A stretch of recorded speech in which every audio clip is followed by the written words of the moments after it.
Hi guys, I'm Vanessa and welcome back to my channel. So for today's video, we live and we die, the reality of like it is fireworks. things Our legacies hide so in the embers. May our stories carry.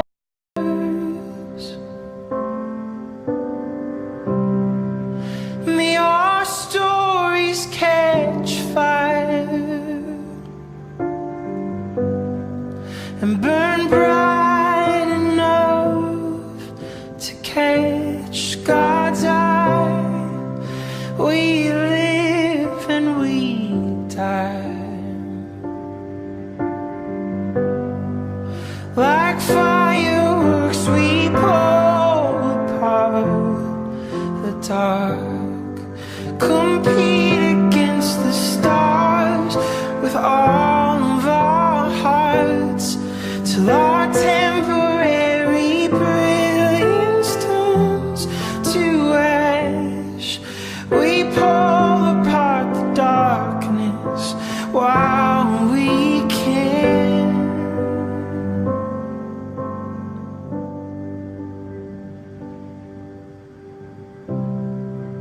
May we live and die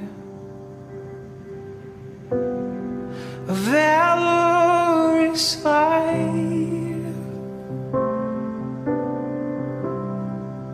May we write it all down in cursive light, so we pray we were made in the image of a figure eight. May we live and die, like fireworks we pull apart the dark, compete against the stars with all of our heart. For Sophia. I tell you this, that up to last night I had not written anything down, and my mom kept at me for not being proactive. So I'm always being reactive. But I'd explained to a family member earlier that it was difficult for me to write a remembrance because it would require for me an emotional journey into childhood memories that would force me to come to the realization that Sophia is no more. And I did not want to take on that journey too early because it would have been too painful. So I reserved last night about 12 o'clock to put something together. Please allow me, I represent not just myself but my mom and my two sisters who are unable to be here, and my brother-in-law, Trevor. So I just share what they asked in remembrance of Sophia, and then I'll take my seat. It was Etienne de Grelais who penned the words, "I shall pass this way but once. Any good that I can do or kindness I can show to any human being, let me do it now. Let me not defer nor neglect it, for I shall not pass this way again." Sophia lived his life epitomizing these words. Now I move to share what my mom remembers. She says, "My first memory of Sophia was the evening my brother John took him to my house. He was just about 2 years old, and John gave me a little bag with his stuff. John's remarks were the following: when I saw the little boy in Gibraltar, I couldn't leave him, especially when I see him look like us. That first night he cried until he fell asleep. But by the next day, it was as if he had been with us all along. He was like any other member of the family. So Tafai stayed with us for a while, all the time developing a real close-knit bond with his grandparents. So much so that one night, his grandfather encouraged us to leave him with them and not take him to our house. And so began his stay with his grandparents. He was especially close to Master Alfie's grandfather. And as you would pass the shop, you would see little boy in the old man's lap sitting every afternoon. Tafai and his cousin Javon pretty much grew up with their grandparents. We recall on Saturday nights, my sister and myself would visit the home. And we would sit up all night watching TV. And we would watch Saturday night at the fight, because Mr. White, Master Alfie, our grandfather, loves to watch boxing. And then after the boxing would come cowboy movie. By this time, Tafai and Javon would be fast asleep as well as my sister. By the time all the TV action was finished, I would have to wake them to get them to bed. Now, Tafai had this thing, well, once you wake him, he's going to walk in a straight line. Now, you have to make a right to go to the room and a left. Tafai is going to make a straight line, heading all the way through the hall to the kitchen if you don't stop him. He's awake and he's walking, but he's sleepwalking. We had to get him to the bathroom to relieve himself before he goes into the bed, or else we know what would happen by daylight.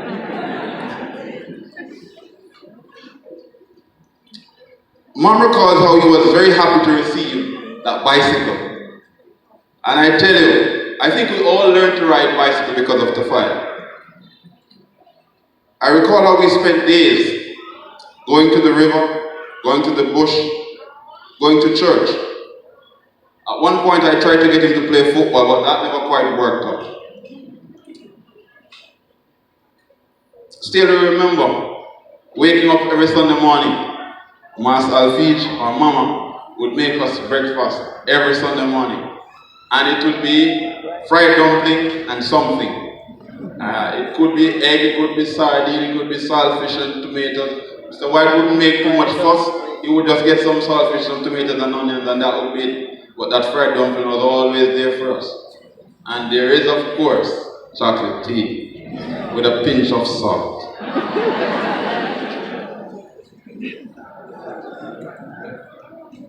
Eventually, Tafai left to live with his dad.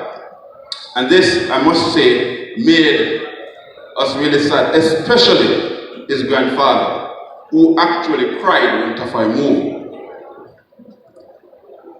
We recall how he would return to visit, to share with us, and everyone would be so happy and joyous to see him.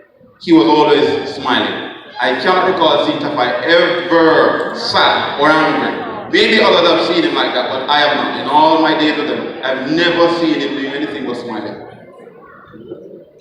He would jokingly say to Mommy, I think in mocking Odie, Auntie Nursey, oh, my love. But these are the comedic things that he would do every now and again and bring a smile to our faces. And then there were his acts of kindness. From Ruth, my sister, his cousin. She said, I remember Tafai as being very fun-loving and energetic. He was full of life and humor. Funny was his middle name, and lazy was not in his vocabulary. When we played as kids, he was always the muscles. Whatever we built, he would put it all into it, energy and dedication. And he would never give up until we completed what we set out to do. And he brought this trait into adulthood. Even though he loved to play boy games, because I am the only girl, he would sit and spend his time with me, helping to accomplish even the dressing of the dog. She gives two funny remembrances. One, when they all decided to take grandma's old clothes and put them on and walk up and down in the house. Mr. White saw them, Master Alfie saw them and said, look here man, I dead people clothes on and who know but dead. So Ruth said that what they did was to take the clothes and get a broomstick and beat them, hoping that nothing would happen to them by nightfall. The next instance she remembers is going to the river and hearing, now this is terrible, that ackee seed really tasted good if you roasted it. They came home and they did just that. Roast the ackee seed and have it. By the time the adults who were around realized what was going on, they had to give them busy and milk. And they were all praying that they would die by nightfall. But as my mother would always say, man who was born to drown will not hang. She finally says, his presence has made a permanent mark in our lives. We will always remember him, frozen in time in every stage of life. As a little boy who played with us, as a teenager who looked out for us, as an ambitious, jovial young adult who loved his family and was working hard to make something more for himself. And most of all, for his smile and for his ability to always make us laugh. It's hard to understand how we could ever completely come to terms with his passing. But in the words of the hymn by Charles Tindley, we will understand it better by and by.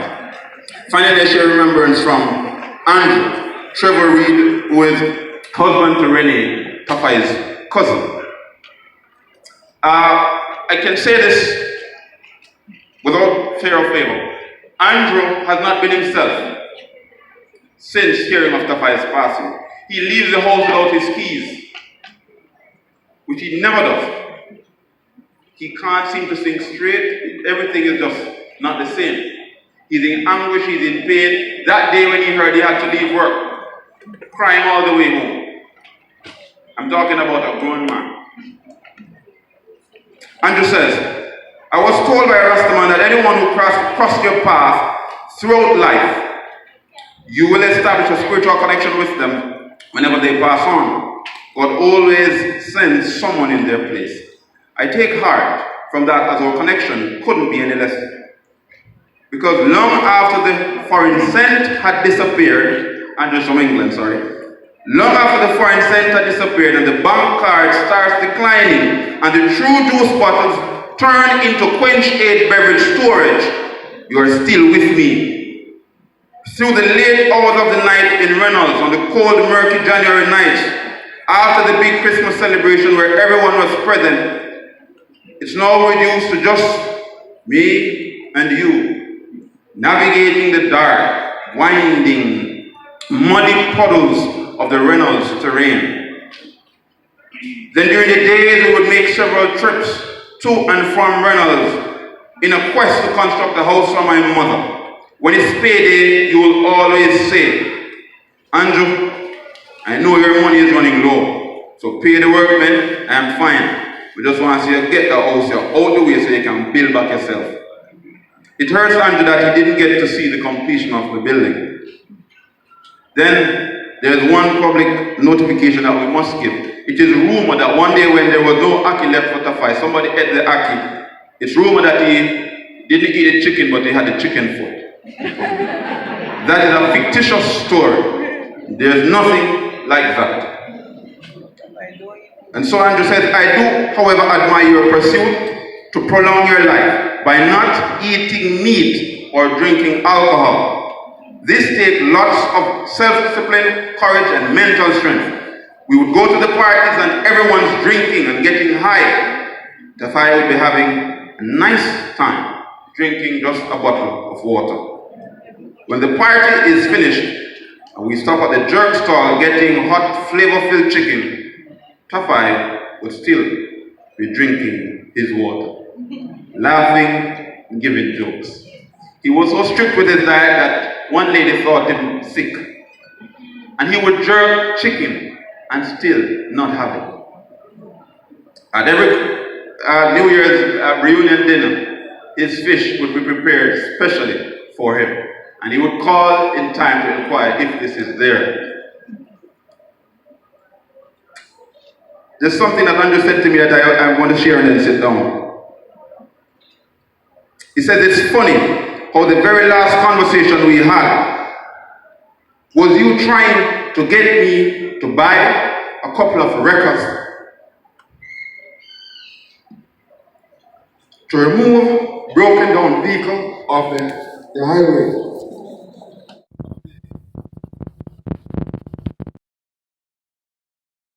May we live and die like fireworks we pour dark. Compete against the stars with all of our hearts, till our temporary brilliance turns to ash.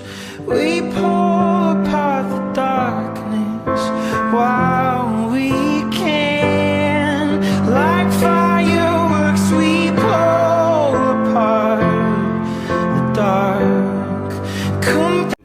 Yes, Master, Miss Sophia, Andrew, Miss Sophia, what happened to her, Andrew? So against the stars with all of our hearts, till our temporary brilliance turns. I've been like, from England, come to Jamaica, it's a beautiful life. It's sad to make you come to Jamaica for this, right? But I'm here. I've been encouraging people from England to come to Jamaica for the beautiful Jamaica, isn't it? Let's grow up here. Alright. Glad to see you. I'm a happy man. And I say, if you believe in God, you believe in you also. Alright, and cut.